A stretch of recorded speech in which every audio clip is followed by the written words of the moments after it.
ตอนตีเกิดเปลี่ยนมานางสร้างเกียนอำนั้นห้องว่านางสงการก็เปิดมีการหลู่ต้านเตอตนไม่ให้หลงและมีลูกใจมาก่อนหนึ่งถึงตีเฮ็ดเฮอลูกในเลยลู่แล้วเลนางสงการในเปลี่ยนเผอเลเขานางลงเหยื่อกาหือในนั่นเฮามาหับถอมจอมกันตีเนออาปุ่มตีเตเกิดเปลี่ยนมาวันสร้างเกียนหรือวันสงการอ่อนตั้งปานพุทธพระเป็นเจ้าจังไรมีสัตว์เทเฮือนหนึ่ง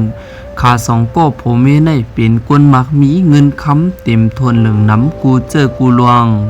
กวยกาขาผมเมมีลูกมีล้างเลมีอยู่วันหนึ่งขาไปกว่าเลตีเนอร์วันเส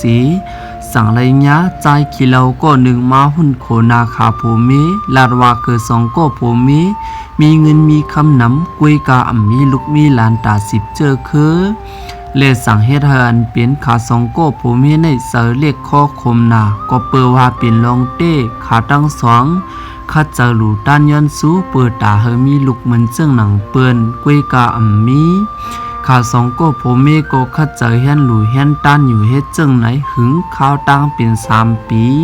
กวยกาหันลองตั้งสังมาขาสองโก้ผมเมก็จังเฮ็ดเจ้งหือเย้าเลียถึงมามือขอบถึงวันสงกรานต์วันสร้างแก่นเทียงปีหนึ่งนั่นสัตว์ที่สองก็ผมเมในก่อจังไรกว่าห้างเฮียนหลูต้านไว้เตยตวนไม่ให้หลวงหิมผังน้ำตีหนึ่ง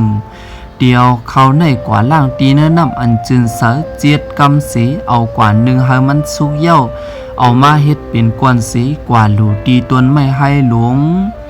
เลเหมือนคุณผีเตอตนไม่ให้หลวงในเลยหูดถึงเยาก่อยินเอหลูเลหันถึงกลางเจอสัตว์ที่สองก่อในสีกำนันก่อนเปลี่ยนคุณผีตนไม่ให้ในก่อจังไรขึ้นเมื่อถึงตีเนือเมืองผีสีมือย้อนถึงตีเจ้าขุนอินกำนันก่อนเปลี่ยนเจ้าขุนอินก่อจังไรมาปันเฮอขาตั้งสองเลยมีลูจังเฮอคุณผีธรรมาบานลงกว่าเกิดสีเลเหมือนข้าวย่ำหึงกว่าอันเป็นนายสัตทีก็ในสั่งไรมีลูกก็หนึ่งสีเลลูกค้าก็สั่งไรจือว่าธรรมาบานกูมันในอยู่เย้าเลขาตั้งสองก็เปิดว่าลองย้อนสู้ขาเตรียมทวนลีสีจังไรเฮ็ดปันหางหอ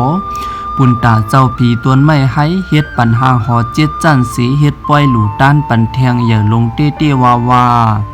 เลไว้นั้นมานายสัตว์ที่เลคินสัตว์ที่ก็เลี้ยงดูลูกค้าตั้งสองลีสอนปันปิญญาอันลักเหลี่ยมกูเจอกูลวงเลธรรมาบานกูมันในก็เป็นลูกอ่อนอันเลียดเสียวเลลักเหลี่ยมปิญญาภายมอลัดความกุนลงเรียนกูไปกวยเสียมกาอันเป็นธรรมาบานกูมันในก็ซ้ำไปป่องเจอมือพองนกลัดดอกกันสีกวนเลลวงเลียดเสียวมันใจสั่งเลยลื่นหลังกว่าถึงหูเจ้าคุณผีกะบินละพมอันด้วยถึงลกเมืองกวนไว้นั่นสีจังเคยมาซ้ำด้วยปิญญาลูกอ่อนก็ในสี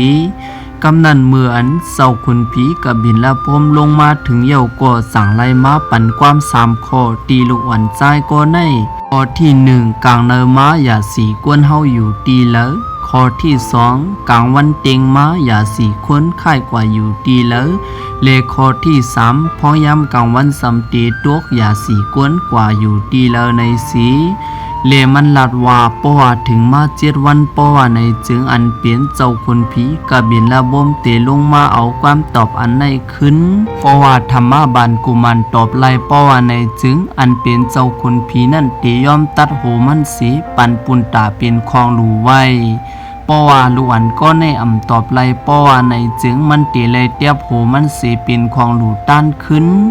เลียนเป็นธรรมาบานกูมันก็วนเจียนจ้าอยู่เฮ็ดจึงนั้นป่องเจอละเลหับความตาเจ้าคุณผี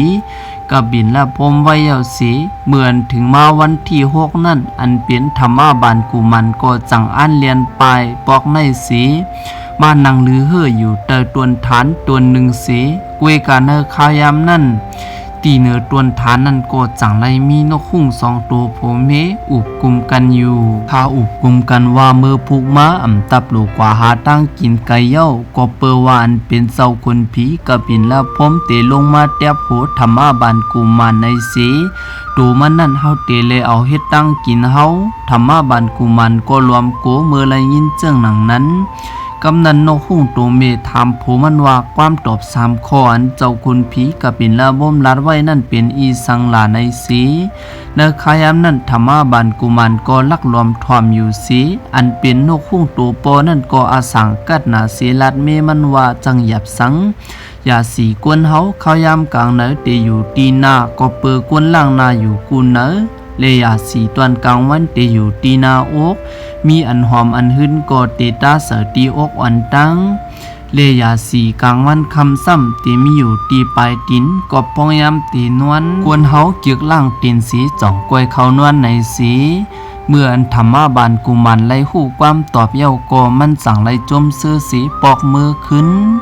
เลียนเปลี่ยนเศร้าคุณผีกับปิ่นและพมก่อเหมือนถึงมาขายาม7 วันก็ลงมาเอาความตอบเลียนเปลี่ยนธรรมาบานกุมันก็สั่งไล่ตอบความถามจอมหนังอันมันไล่ยินมานั่นสิเลความตอบอันนั้นก็เปลี่ยนลองเตสีถึงเตียนเปลี่ยนเจ้าคุณผีกับบินและพมในเตไลเฮ็ดจอมหนังอันความลัดมันเจ้าสีห้องเอาอันเป็นลูกสาวมันตั้ง7 นางมาจ่อยแถมปอกในก็เปิดว่าพ้องเตเตียบโหเจ้าคุณผีกระบินและพมนั่นจึงเพราะว่าตกเสาตีเมืองกวนก็เตเย็นปิ่นไฟลูกใหม่กว่ามดเลเตเย็นเป็นเผากูเจอกูลวงเลโปกว่าตกเสาตีเนอนำก็เตเฮ็ดเฮอนำปางไหลลงในเฮียงลงกำเหลียวก็เปิดจังนั้นอันเป็นลูกสาวมันตั้ง7 นางอันมีชื่อว่านางสงกันหรือนางสร้างแก่นนั่นก็สั่งแลหางเฮียนปั่นคำสีเปิดตาตีมาหับเอาอันเป็นโหก็เปลี่ยนปอเลมือพ้องเตียบโหเจ้าคุณผีกระบินและพมนั่นก็จังเลยเย็นเป็นลองเรียกลายปุ่นตาวันเมืองกวนเลียนเป็นลูกเงามันเจ้านั่นก็จังแล้วปั่นคำมาหับเอาหูก็เป็นปอสีเล็บอันเป็นรอยผ้าซูเมียนขาวต่างหึง60 มาเน็ดสีขึ้นมาไว้ตีเนอร์อันเป็นหางหอร้อยไก่ลาดสีเลสั่งในมีเจ้าคุณผีป้าหนึ่งมาเฮ็ดปันหอเสียง7 สีเสตีในก็จังไลเป็นจีจู่ตุ้มปุนตาเจ้าคุณผีเขา1 ปี1 ปอกอ่อนกันมาจู่ตุ้มกันตีในสีอ่อนกันมากินน้ำตีในเลเฮ็ดจึงนั้นมากูปีอันเป็นลูกสาวของเจ้าคุณผีกระบินและพมก็เตปิ่นปุดกันเสมาหอบเอาอันเป็นโหของเจ้าคุณผีกระบินและพมนั่นกว่าปั่นตีร้อยผ้าซูเมียน1 ปี60 มันเน็ดเสขึ้นเอามาเก็บซิมไว้ตีเก่าเขานั่งก็เตปิ่นปุดกันเฮ็ดจึงนั้นมาอยู่กูปีเลเฮ็ดเหินเป็นเมืองกวนในและอยู่นิมเศร้าเลกัดเย็นอยู่ยาว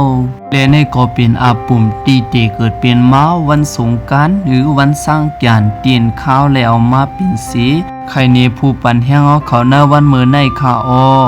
สางซึ่งเขาใครกว่าแลมีตีพิษตีเปืองแลมีตีโตคงโตหายกว่าป้อว่าในจึงเขียนตัววางขว้างปันข้าวอย่านำสีกำคาทบกันในคลิปวิดีโอมาตั้งนาคากูก็มาสุงคา